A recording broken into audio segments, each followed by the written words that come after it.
अला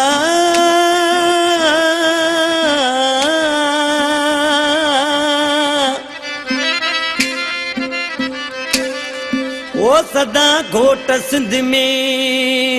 चल मुर्की बदन मोड़ सदा घोट सिंध में मुर्की बदन मोड़ सिंधी माण्हू मोर ओ जियन मिरसल बचो चवे हाला खां शहनवाज़ सताणी आशकिरसी छा पे चवे अज़ीज़ लावती अज घोटन बधा मोड़ मूंखे ॾाढी ख़ुशी थी आया महफ़िल में माण्हू मोर मूंखे ॾाढी ख़ुशी थी आया महफ़िल में माण्हू मोर मूंखे ॾाढी ख़ुशी थी अज घोटन बधा मोड़ मूंखे ॾाढी ख़ुशी थी आया महफ़िल में माण्हू मोर मूंखे ॾाढी ख़ुशी थी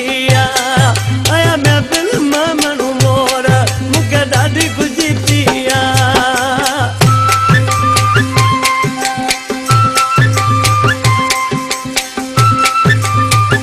ख़ुशी छने जा सिंगार मूंखे ॾाढी ख़ुशी थी अज दिल थी बाग बहार मूंखे ॾाढी ख़ुशी थी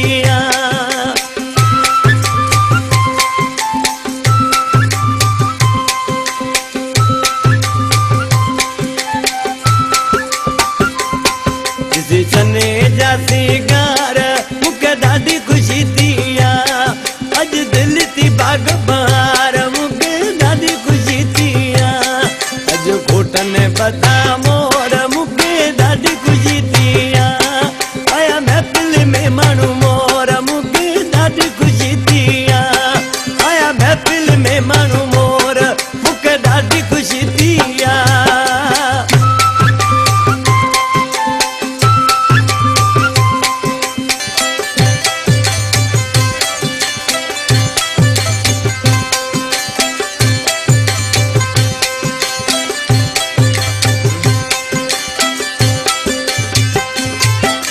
घोटन जा हथ लाल मूंखे ॾाढी ख़ुशी थी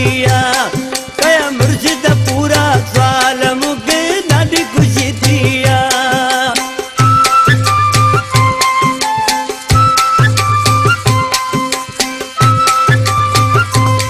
घोटन जा हथ लाल मूंखे ॾाढी ख़ुशी थी कया मुर्शिद पूरा सवाल मूंखे ॾाढी ख़ुशी थी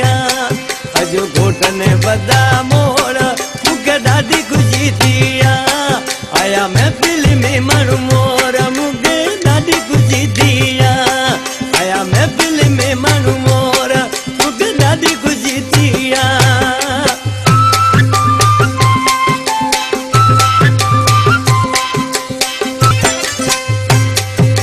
गंजो मेरे कान मूंखे ॾाढी ख़ुशी थी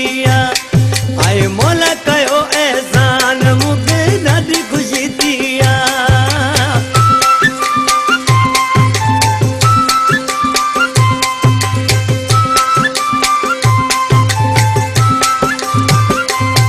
चवे गंजो मेरे कान मूंखे ॾाढी ख़ुशी थी